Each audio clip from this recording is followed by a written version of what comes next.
just a few points. Again, Happy New Year's. It's like New Year's Eve, inshallah. Ayam Fatimiya is ending, so this Majlis is a little late. But I would like to thank everyone for coming, especially the reciters who came, Sayyid Mahdi, Mirza, and Sayyid Ahmad and Muhammad Ali, who's not here yet. And we were supposed to have Quran Qari Sajjad Mirza come with us from Canada, but unfortunately he wasn't here. It was advertised, but he wasn't able to make it. So for him and all the reciters here, please recite one loud salawat ala Muhammad wa ala Muhammad.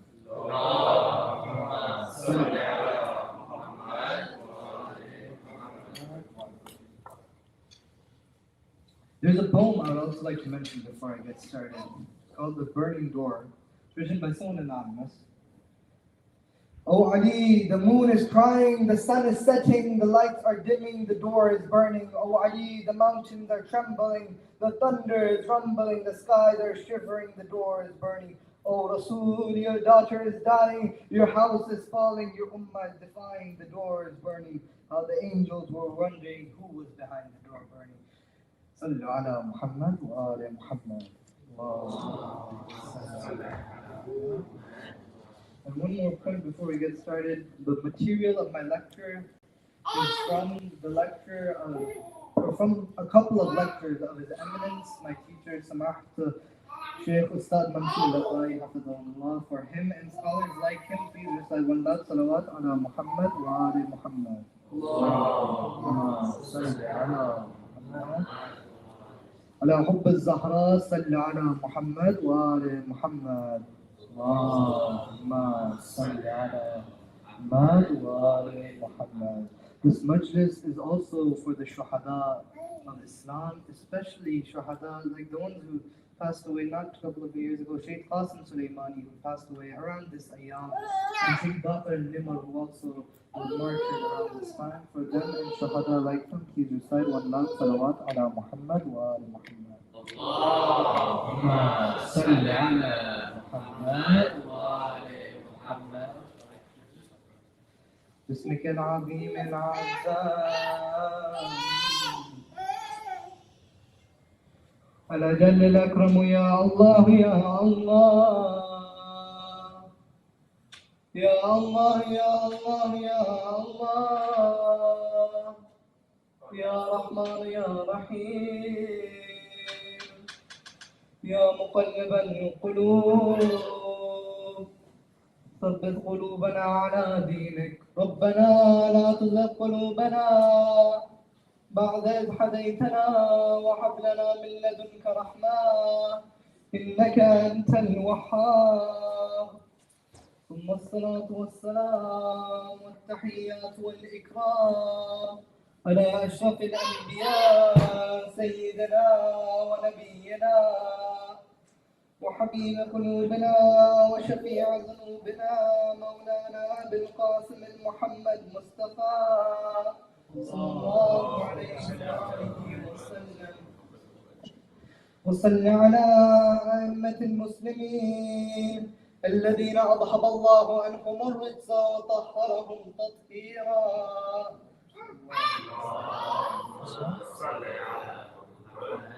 لا سيما بقية الله في الأرض روحي وأرواحنا العالمين له الفداء.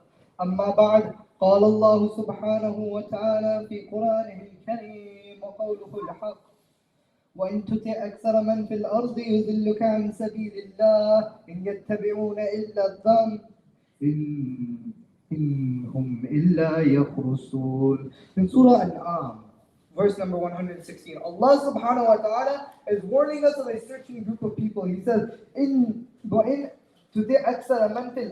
if you follow most of those on earth, يُذِلُّكَ عَنْ سَبِيلِ اللَّهِ, they will lead you astray from the path of Allah subhanahu wa ta'ala.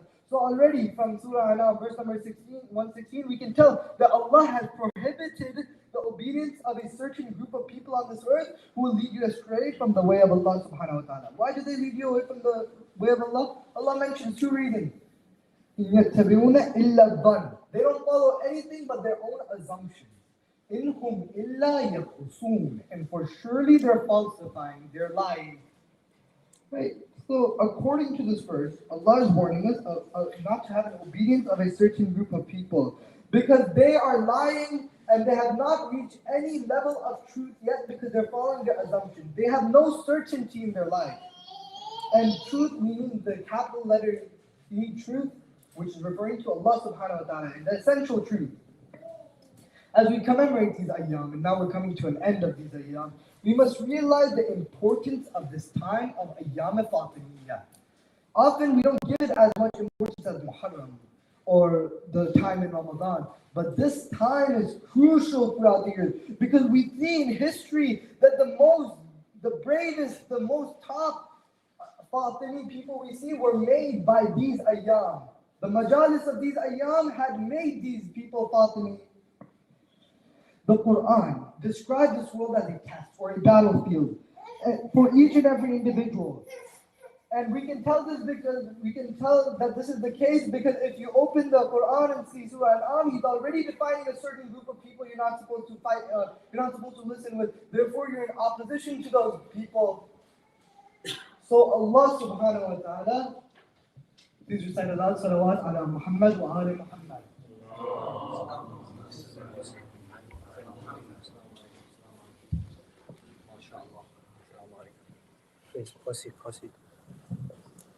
So already in Surah Al-An'am, verse number 161, you can see that Allah subhanahu wa ta'ala is identifying a group of people who you're not supposed to follow. Why? Because they're following their own assumption. And they have not reached any certainty.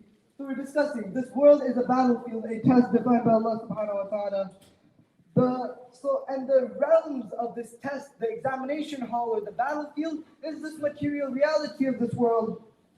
The enemies which the Quran describes for this battle are those who are uncertain, those who are following their assumptions, and they're creating lies. Why? To put their own path forward. The weapons that we have to fight these enemies is stated by our ulama, from my teacher, Ustad Mansur Nabai. He said there are two weapons that you have to fight this battle. One is the apparent weapons, the Quran and the Sunnah. The second is the hidden weapons, the intellect and the fitrah. From within oneself, he can fight these powers. And the institution that you're protecting in this battle is the institution of Islam or the human nature. All these characteristics are found within each and every individual. Each and every individual is fighting this battle.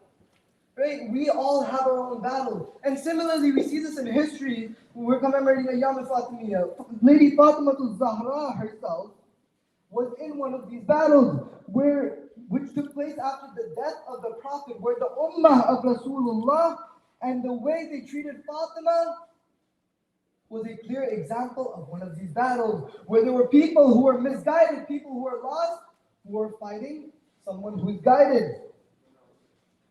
From this history, we can see how the enemies of Zahra used to plan their attacks, used to plan their methodology of attacking the mu'mineen. And they used certain weapons. And history repeats itself, so we should be familiar with history to understand how we can combat these strategies that the enemy of God used. So I would like to call this lecture the silencing of Fatimah. Because Fatimah, Mazluma, was silenced in history, and today what we want to do, we want to see how she was silenced. How the people at the time attempted to silence Lady Fatimah. Of course, Lady Fatimah was never silenced because we have her message today. But how the people at the time attempted to silence Lady Fatimah. To understand this, we have to understand that when we're saying the silencing of Fatimah, we're not just saying the silencing of Fatimah as a person, we're saying Fatimah as an example, as a role model for humanity. If we claim to be Fatimi, inshallah we all claim to be Fatimi. We must act like Fatimah. If we act like Fatimah, our test, the enemies of us, will treat us like how they treated Lady Fatimah. Therefore, we must make ourselves equipped like Lady Fatimah was equipped at the time to combat the same enemies who treat us in such a manner. Therefore, the topic of silencing of Fatimah was not just relevant 1400 years ago, but it's also relevant to us in our daily lives over here. Allah subhanahu wa ta'ala, and the proof for this is وَلَا تَحْسَبَنَّ الَّذِينَ قُتِلُوا فِي سَبِيلِ اللَّهِ أَمْوَاتًا. Do not consider those who have been slain in the way of Allah as dead. بَلْ أَحْيَاءٌ عِنْدَ رَبِّهِمْ يُرْزَقُونَ. Nay, they're alive and they're seeking sustenance from their Lord. So Lady Fatimah never died 1400 years ago. She's still alive with us today. And therefore, we must look at this topic of the silencing of Fatimah.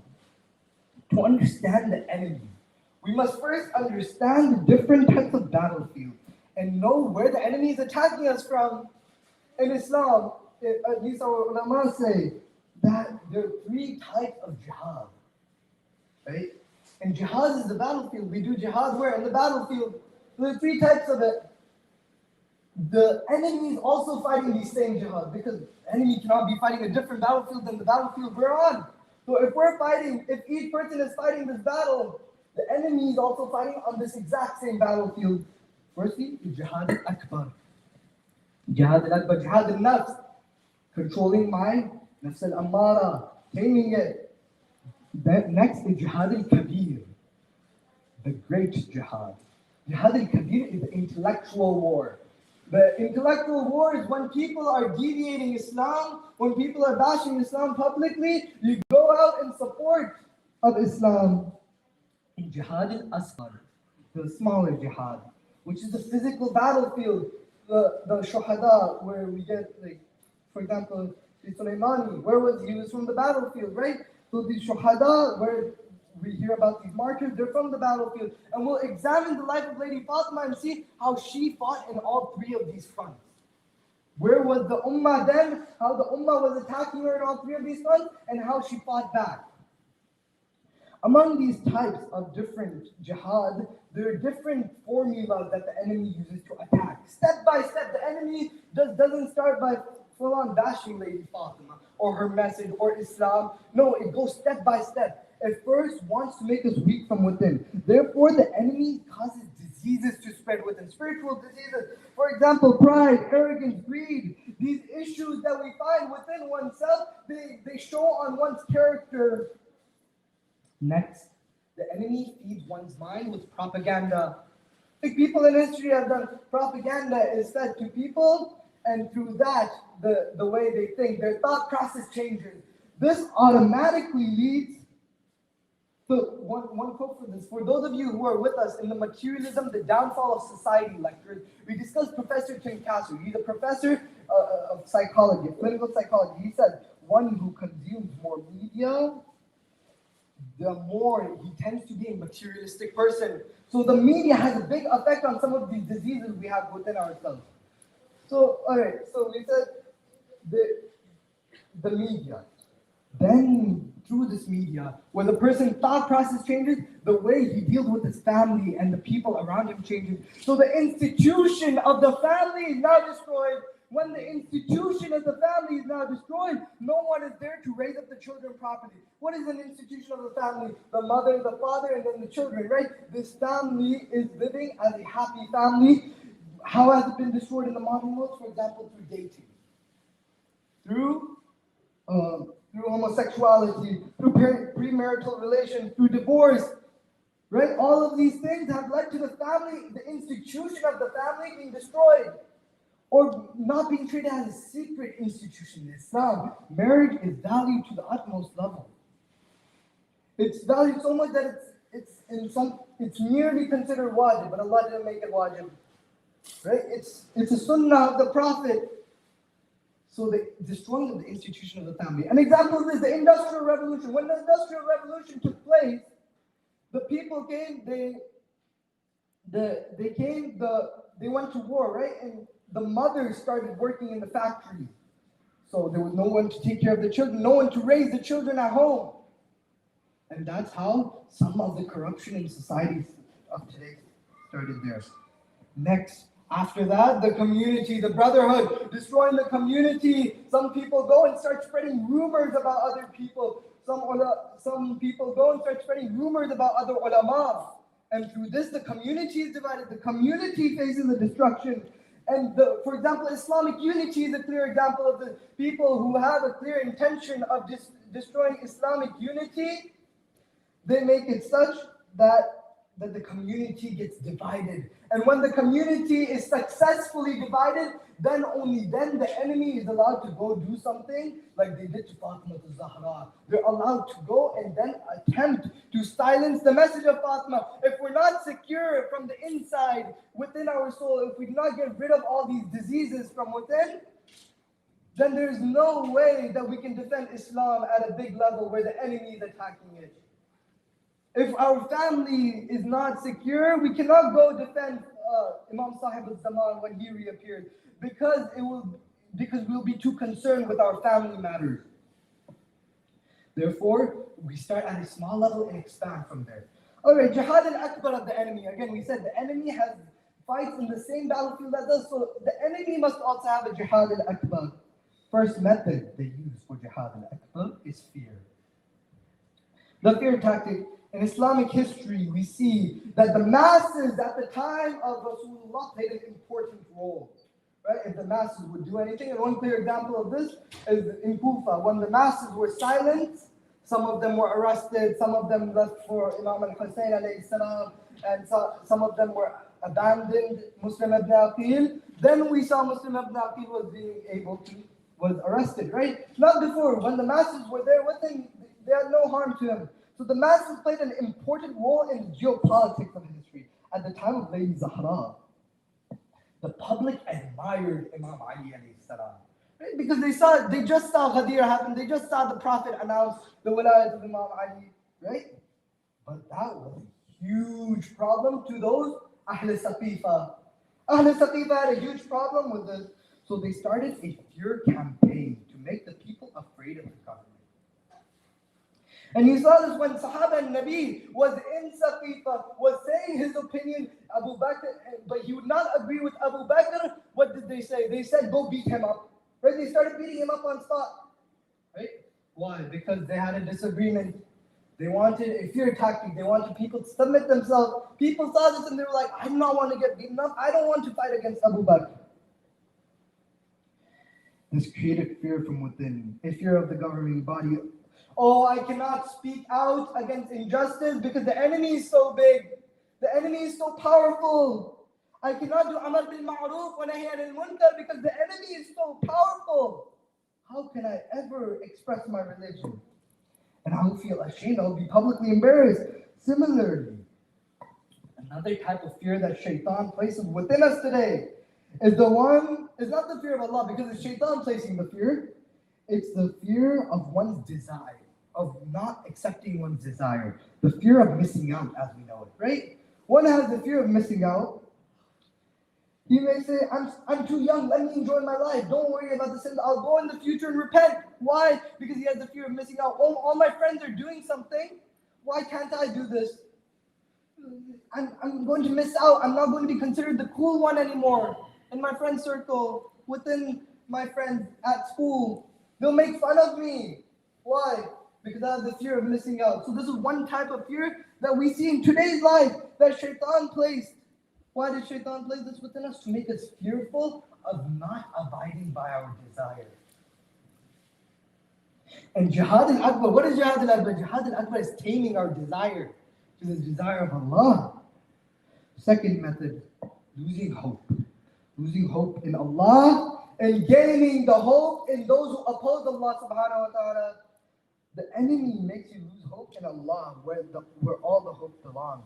When one fears the enemy so much, he feels hopeless in the power of Allah. Oh, they're so powerful, I cannot do anything about it. I feel hopeless. I don't think Allah will help me in this situation. And this subconsciously makes one submit himself to the enemy, losing hope in Allah. Major method of how the media today has made us submit to them. For example, when one loses hope in himself, he gets depression. At this stage, he's made to think to follow something that is not compatible in his nature. Therefore, he goes into depression because he lost hope in Allah. He doesn't know where to find hope, so he goes to the enemies to find hope. But the enemies are not incompatible with one's nature. When something's not incompatible with one's nature, he feels hopeless from within. He doesn't see hope in himself. which makes him feel empty and purposeless. Other times, the enemy makes us feel hopeful in sin. Maybe you're not falling depressed, but you're falling in shaitan's path because why? You're hopeful in the sin. You feel that pleasure in that sin, and because of that, the enemy has captured you in its hope and its fun, in its relative fun, which it calls fun.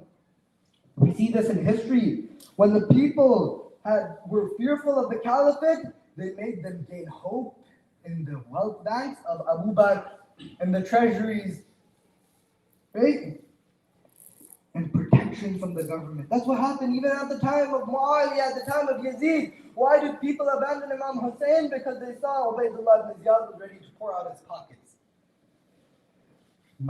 That moves us on to this third method they use in Jihad al-Akbar, which is material and self-love. Please recite one month, salawat ala Muhammad wa ala Muhammad. Allahumma salli ala Muhammad. So the alternative to hope and love in God is materialism, and we discussed this in detail in our lecture series. It's available online on YouTube. Materialism, the downfall of society, where ideologically one subconsciously starts worshiping these material realities that are shown to him as godlike, right? Like this has perfection in it. For me, this materialism is perfection. This self-love is perfection. Please recite one last salawat ala Muhammad wa ala Muhammad. Allahumma salli ala Muhammad.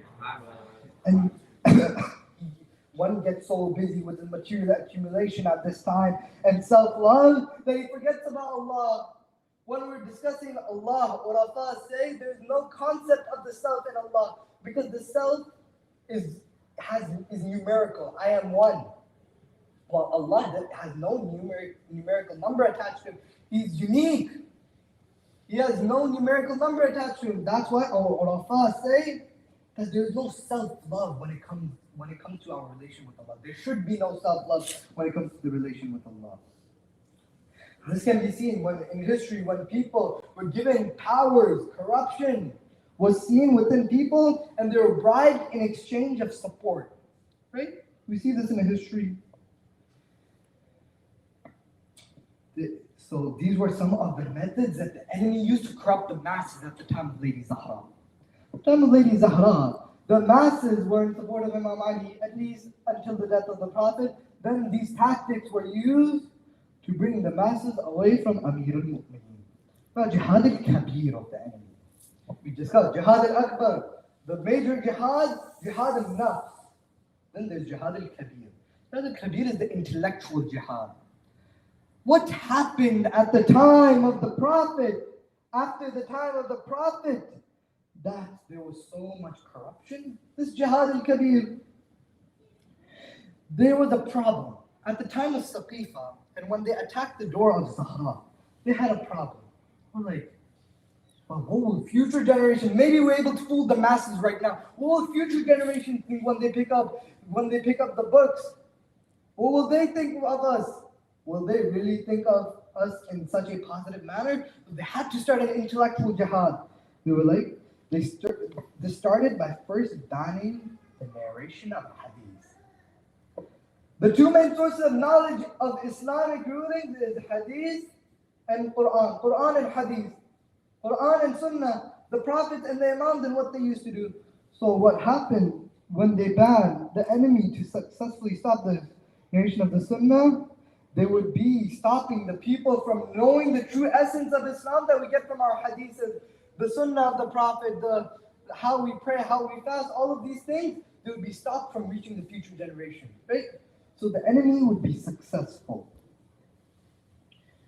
So the Khulafa, for example, Abu Bakr, it is narrated that he had a hadith book, and one night he was upset and he burnt the hadith book. It is narrated, similar incidents are narrated from Umar bin Khattab and people like him, right? They started burning hadith books. Then the Khulafa ordered, bring me all the hadith books, let's pile them up and let's burn them over here. This is from Tabari. Right? History, Tariq al-Tabari. You can go find this over there. Next, what happened? The hadiths are now burned. Now they cannot just say Islam went away overnight. No, they still have the Quran and everything else, right? So they said they paid some corrupted scholars to narrate false narrations in praise of the Khulafa against further religious deviation.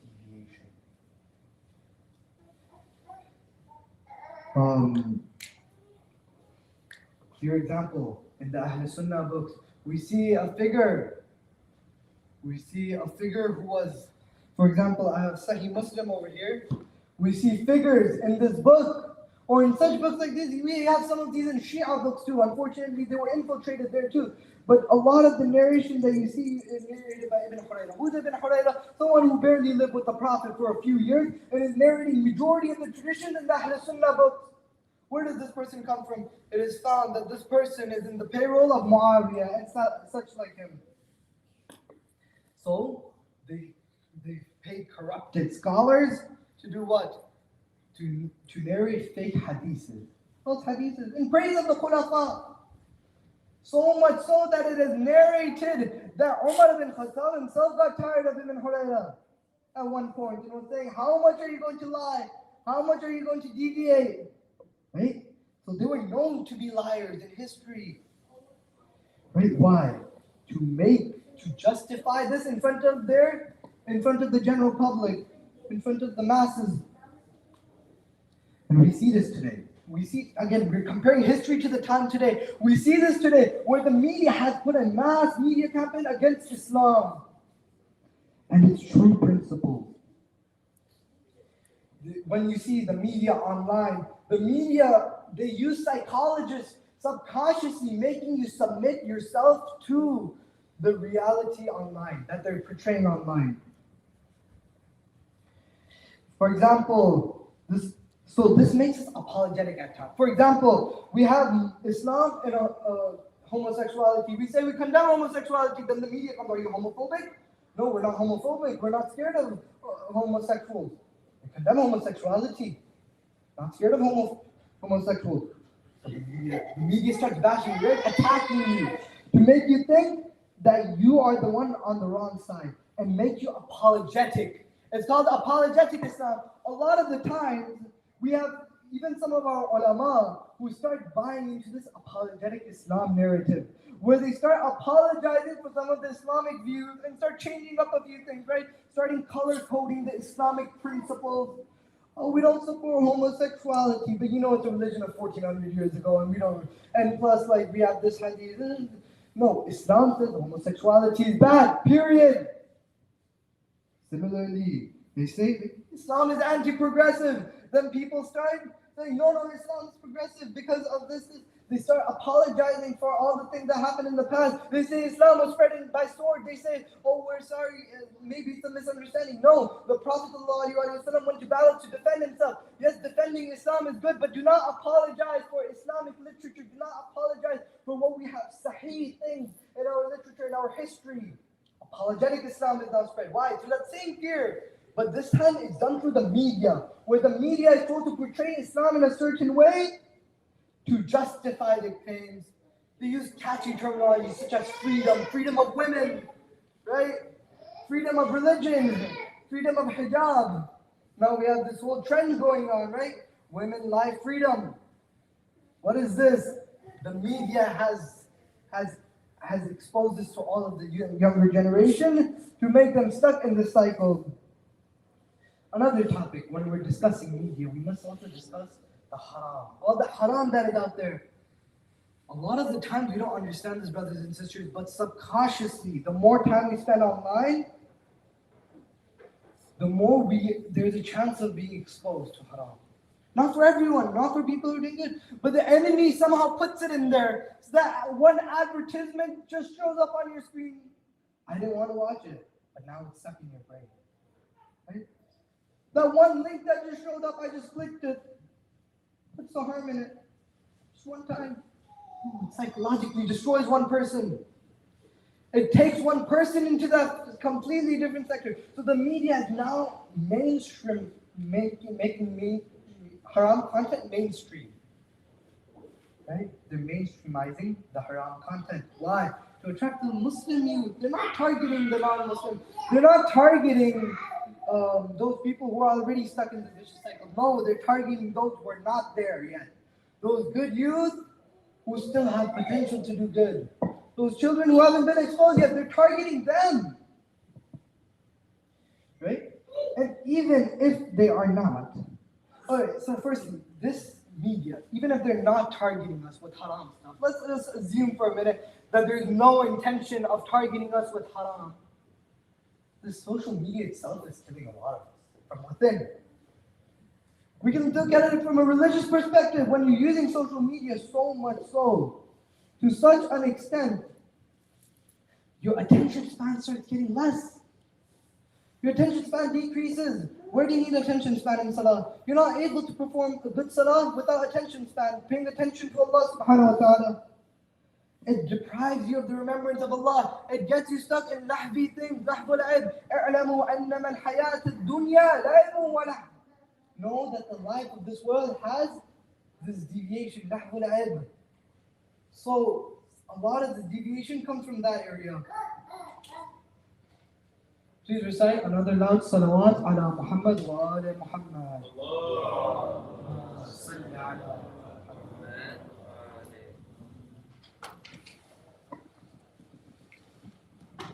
So we notice that a lot of the things online, they're lahdi, they're meant for an agenda. The social media world is not always the most prettiest place. Yes, using it to a certain extent to do good is good. There's no problem with it. But then there's a certain extent you can use social media till it starts ruining your mental state. They say the number one cause of depression, and we discussed this, the number one cause of materialistic tendencies is social media and what you see online. So a lot of these things are used to control the human mind. And the enemy wins jihad al-kabir over here, the intellectual mind. One is deprived from his intellectual status. Why are the youth so... So comparing the youth of today to not even the youth of 100 years ago, compare people like Shahid Baqir al-Sad, reaching the level of marja'iyya, or close to that at the age of 17. Compare people like Ayatollah al-Udma Khamenei, at the age of 14, becoming mu'ammam, becoming scholar, right? Compare this to youth. What has gone wrong? This exact thing, the attention span disorders, these intellectual wars have now reached our youth. Initially, it was first through the radio, it was first through TV, it was more for the older generation, but now they're targeting the younger generation specifically. And now they're going on to kids, small kids, trying to get this habit of content consumption into them from an early age. So what are we discussing, brothers and sisters? Let's trace back. We said that this is Ayam and Fatimiya. We must learn lessons from history about Fatimah. Who was Lady Fatima? A manifestation, an example that is alive till today. Who are the enemies of Fatima? They are still targeting the message of Fatima till today. What are we discussing? How we can combat, how we can understand how the enemy targets us today and combat it. If we claim to be Fatimi, we're going to be attacked like a Fatimi. So we must defend like a Fatimi. So we must know where the attacks are coming from like a Fatimi. So we call this topic the silencing of Fatima. And we looked at history. We said historically there are three battlefields for each and every individual: Jihad al-Akbar, Jihad al-Kabir, and Jihad al-Asghar. We discussed Jihad al-Akbar, the jihad from within. The enemy puts fear from within, fear of power.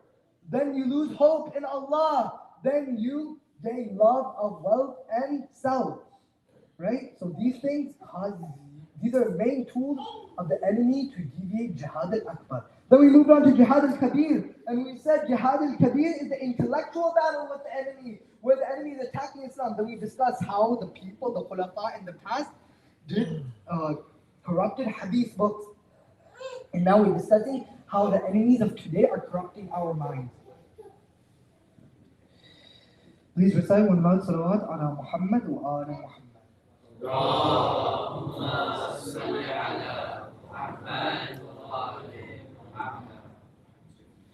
How do we combat intellectual terrorism? It is each and every one of our duty to combat intellectual terrorism, where our intellects are being terrorized. Firstly, educate yourself. It is a duty of each and every individual here to learn the religion, even to a basic level. Just learn Islam. Learn some intricacies. So when you see something on the media, you can tell if that's correct or not. Developing basira. How does basira develop? One of the ways basira develops is by getting our knowledge.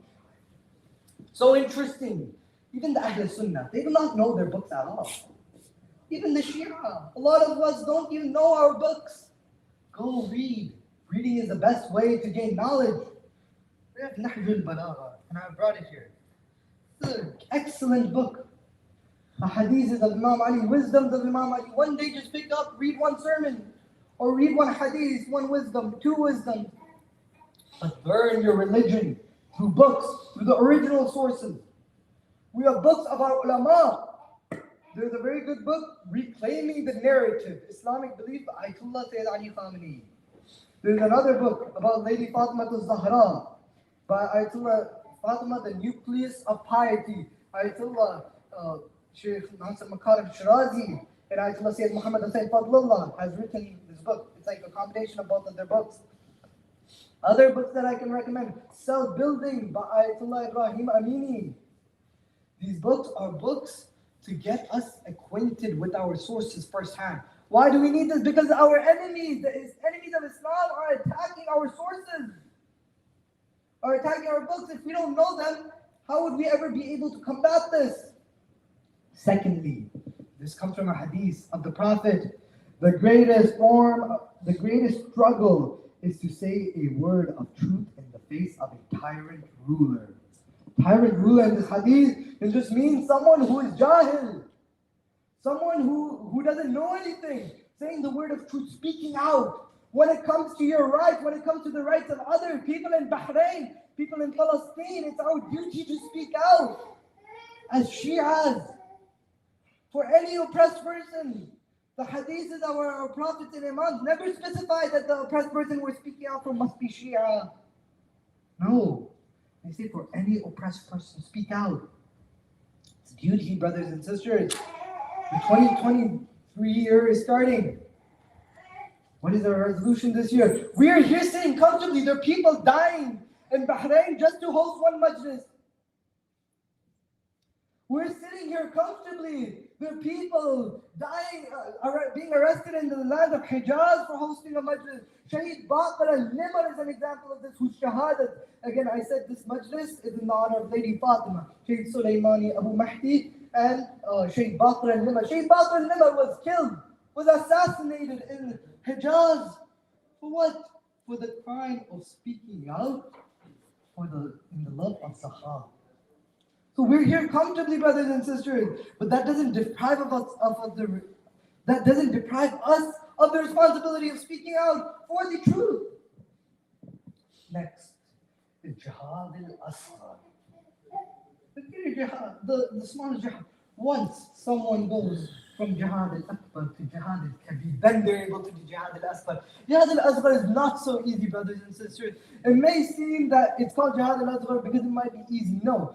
Yes, of course, the other jihads are much harder than this. But once you're able to do those jihads, then you're able to do Jihad al-Asghar. A lot of people, they hear jihad, they always go to Jihad al-Asghar. The media, whenever they say jihad, they're meaning Jihad al-Asghar, right? But have we ever truly understand? Today, the enemy has launched Jihad al-Asghar against us too. Why? Because they were able to succeed in Jihad al-Akbar in some of us. They were able to succeed in Jihad al-Kabir up to a certain extent, but they were like, why not? Let's start Jihad al-Asghar too. The Muslim lands, brothers and sisters, what have we done? It's sometimes interesting. Sometimes my teacher, said this too. Sometimes interesting. Sometimes we feel like that the enemy has more yaqeen on the Imam of the time than we do. Why? Because why is the enemy preparing us so much? For what? Because they know they'll face off the Imam of the time in Akhirul Zaman. Right? And we're constantly failing at the tactics of the enemy. They know that they will come and face us off in Akhirul Zaman. So they start from Jihad al-Akbar, they start from corrupting us. Then they do Jihad al-Kabir. And then they want what happened to Hussein to happen to Mahdi. Allahu Akbar. Are we going to let what happened to Zahra happen to our son? Are we going to let what happened to Hussein happen to his son? No, right? So it is our duty to know where our enemy is, how the enemy is progressing, not just psychologically, not just with our own nafs, but with the people, and not just with our intellect, like how they're playing with it, but also in the physical world. Look at our hadiths about the Imam of the time. And the end time, you see that there are a few places which are important, which are mentioned for hadiths that have a special connection to the Imam of the time. For example, Palestine has a special connection to the Imam of the time. In our hadiths, it is mentioned that the Imam will come and you'll find the Dajjal fight him in Palestine. Right? What did the enemy do? First thing, they went over there and they said, we'll establish a government, we'll kick out the natives from here. Right? Establishing a wilayatul kufr in Palestine, in one of the Muslim lands. Why? Because they know the Imam will eventually come there and they'll get to face him over there. Next, we hear a hadith that the Imam will reappear in Mecca, in Hijaz. What did they do in Hijaz? Well, they sent their people there, they bribed the people there to establish a monarchy of kufr and attack what? The same concept of Mahdavism. You go there to Hijaz and you see the muftis over there, they're sitting on the minbar and they're following the sunnah of Muawiyah and cursing Amir al-Mu'mineen. Not just that, they're denying this concept of Mahdavism as a concept of bid'ah. They say, yes, the Mahdi will come. There's no doubt. Even in Sunni hadith, Ahl Sunnah, they have Mahdi. But they say the Shia concept of Mahdavism is bid'ah because they do not believe that Mahdi will be ma'soom. Right? So they do this. What? From where? From our Hijaz, from the Holy Land, where the Mahdi will reappear. Please recite Allah salawat ala Muhammad wa ala Muhammad.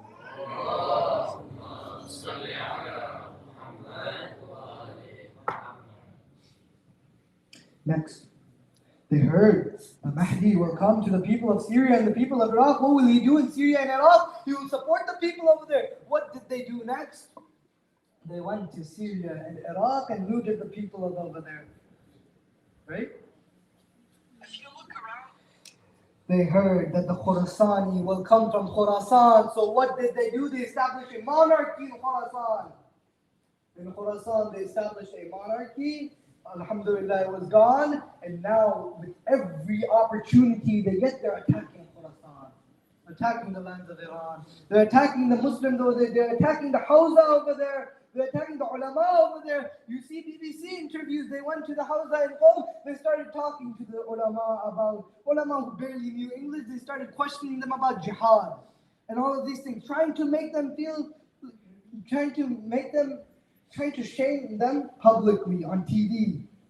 Attacking the Hawza system in general. Attacking the ulama over there, causing disunity between the ulama. Who is doing this? This is the enemy's plot. They've sent people there to destroy the people from within, to make people lose hope in the system of Wilayatul Faqih. Right? People like Hajj Qasim Sulaiman who are masters at Jihad al-Akbar. It's after at the end of the day, we're hosting Majlis Ayam Fatimiya and a Majlis for the birthday of Shaykh Sulaiman. What did Shaykh Sulaiman do? He went first, he perfected Jihad al-Akbar. That's where we're all stuck at least for now. Inshallah, we all can pass Jihad al-Akbar. It's a lifelong war. But he started Jihad al-Akbar. Perfected his akhlaq. He perfected his mannerism. Then he went to Jihad al-Asghar, where in the battlefield, the enemy would be so scared of him. Why? Because they knew he was a true mu'min. He would not dare to attack him. They were so coward that they had to drop a bomb on him. They couldn't go and fight him. Right? People were scared of him. Why? Because he was that true Fatimi. He had that true basira. He had that true insight. Therefore, he first purified himself before going onto the battlefield. And there's so many stories from his life. Who am I to talk about him? Who am I to talk about Lady Fatimah? Forget about Lady Fatimah. Who am I to talk about someone like Hajj Sulaiman? And go look at stories online of him, his life, his simplicity, the simple life that he lived. Life of our scholars like Ayatollah Bahjat. And the simplicity, thank you so much. And the simplicity of their life. They started from Jihad al-Akbar and then went to Jihad al-Asghar. In history, again, let's compare Jihad al-Akbar from history. In history, we see that they're able to silence Fatima. They're supposedly able to silence Fatima al-Zahra only after they went through Jihad al-Akbar and Jihad al-Kabir. When they're able to silence the masses, they're able to easily, temporarily or supposedly silence someone like Lady Fatima, although she was never silenced. And she will never be silenced. وَلَا تَحْسَبَنَّ الَّذِينَ قُتِلُوا فِي سَبِيلِ اللَّهِ أَمْوَاتًا. Do not consider those who die in the way of God as dead. وَالْأَحْيَاءَ عِندَ رَبِّهِمْ يُرْزَقُونَ. Nay, they're alive. So we see that in history, they were able to meet Lady Fatima in the battlefield on what? On a day like the day of Badr, where someone with the audacity, Umar ibn Khattab had the audacity to slap someone like Fatima and snatch the papers and rip it from her. Allahu Akbar. How can someone get such an audacity to do something at such a level? Brothers and sisters, we have to be noted that history tells us clearly. History from Sahih Bukhari, and let me bring up the sources right now. In Sahih Bukhari, it is narrated after Aisha narrates that Fadak was taken away from Lady Fatima. Aisha then narrates, فَأَبِي أَبُو بَكْرٍ أَنْ يَدْفَعَ لِفَاطِمَةٍ مِنْهَا شَيْئًا فَجَدَتْ فَاطِمَةَ عَلَى أَبِي بَكْرٍ.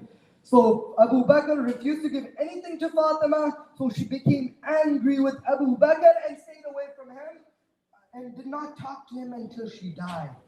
And Aisha narrates, she remained alive for 6 months after the Prophet.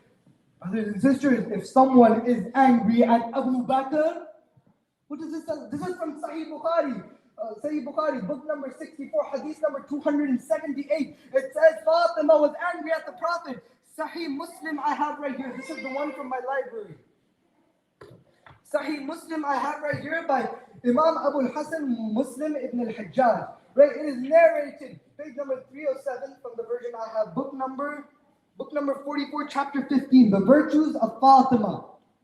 Alright, and this is hadith number hadith number 94. Alright, it says, قال رسول الله صلى الله عليه وسلم إنما فاطمة بدعت مني يدوني ما عداها. Fatima is a part of me. Whoever angers her has angered me. Sahih Muslim. Sahih Bukhari says Fatima was angered by Abu Bakr. Sahih Muslim says whoever upsets Fatima has upsetted Rasulullah. Right? And surely whoever has upset Rasulullah has upset Allah. So we have to recognize our enemies, brothers and sisters. That's why I'm saying get familiar with these books. Get familiar with your own books first. Learn which sources do we reference to. Because there's an intellectual war. There's a physical war. They attacked Fatima al-Zahra at her house. And we'll transition to Masayib from here. You can get the lights, we'll see it now. If not too much trouble, the light switch is right up the front that it's there.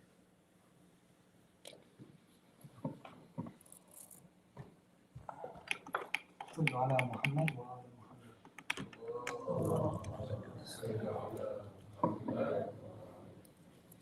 What a time it was. Where someone, a daughter of Rasulullah, not even a whole year after Rasulullah passed away. They couldn't even wait some time after Rasulullah passed away before starting the terror campaign against her. Some say it was only a week before she had no fadak left. Some say it was only 50 days later where she had no muhsin left. They came to her door. Brothers and sisters, we have to understand that this all started because they were not able to train themselves. They were not able to tame their nafs to follow the path of wilayah. They were greedy. They wanted the leadership. It is narrated that they sent someone to the house of Imam Ali alayhi salam to take him to the masjid to pay allegiance to Abu Bakr. They sent someone twice. And then it is narrated that Umar himself came on the third time and said, look at the audacity of this person. I'm going to burn the house of Zahra. They said, don't you know this house belongs to Fatimah al-Zahra? He said, wait, so what? They said, this is the house that the Prophet ﷺ stayed months before he went to Mi'raj. Allah. Put yourself in the situation right here, brothers and sisters. The narration I'm about to mention is from Bihar al-Anwar, Ajlan al-Majlisi. And it's a narration that's not too often mentioned, especially during Ayam al-Fatimiya, because it's a very sensitive narration. It's a narration which is very unique to it. And it's said that Fatimah al-Zahra herself narrates this narration.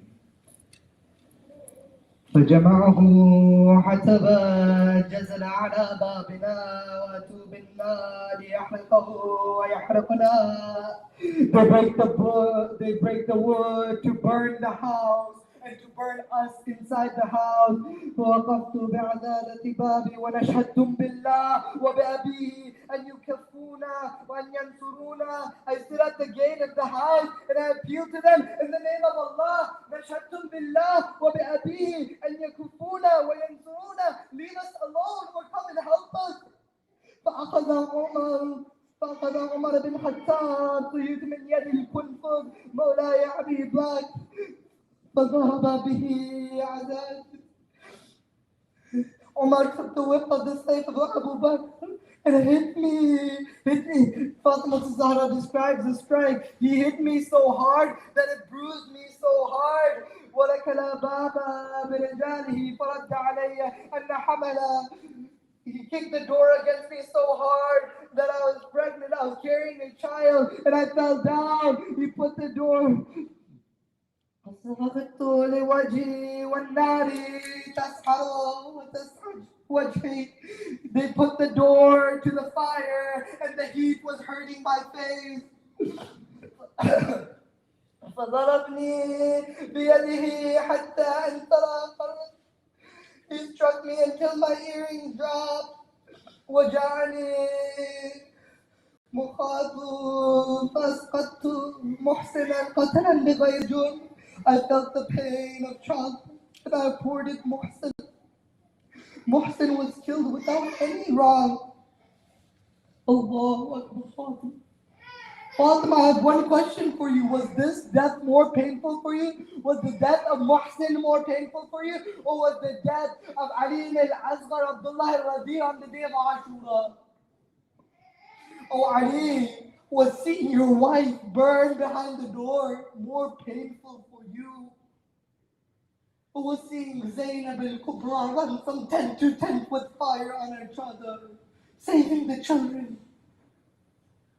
Oh, Ali, was this more painful for you?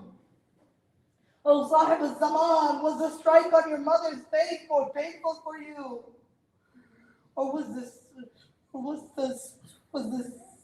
the beheading of your father, Hussein alayhi salam, on the plains of Karbala?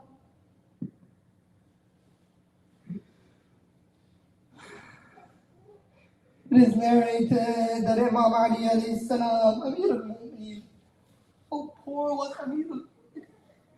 How much suffering did he go through during this time? How much hardship did the Ummah of Rasulullah cause him after his death? It is narrated that 75 to 90 days after the Prophet died, Amir al-Mu'mineen, the Khulafa came to him. They asked him, when is the burial of Fatimah? We want to attend to. What did they want to do? They wanted an intellectual war. They wanted to justify the killing of Zahra. They said, we want to do. He said it's postponed. According to Mullah Fatimah, he asked Amir al-Mu'mineen to bury him in secrecy. The night came. Amir al-Mu'mineen told his children, Ya Hussein, don't cry. Ya Zainab, Ya Kulthum, Zainab al-Sughra, don't cry. Your mother has asked me to bury you in privacy. They started doing the ghusl of Fatimah al-Zahra. All of a sudden, Amir al-Mu'mineen has his hand on the wall and they hear loud wailing. Oh, Amir al-Mu'mineen, why are you crying? She never, Ali replied, she never showed me the bruises on her arm. Brothers and sisters, if we claim to be Fatima, if we claim to be the lovers of Sahara, and the lovers of Hussein, and the lovers of Sahib al-Zaman, then please, for the sake of Sahib al-Zaman, honor these times of Ayam Fatimiya. Host these Majlis, spread the message of Lady Fatima, and somehow empower the message of Fatima. Protect yourself against them, because they are attacking each and every one of us. They don't want us to be Fatimi because they know being Fatimi is harmful for their agenda. They want us to be their slaves. They say we must save ourselves from them. Oh Allah, by the right of Zahra, wa Abiha, wa Ba'laha, wa Baniha, please strengthen the Muslimin. Oh Allah, for the sake of Fatima, wa Abiha, wa Ba'laha, wa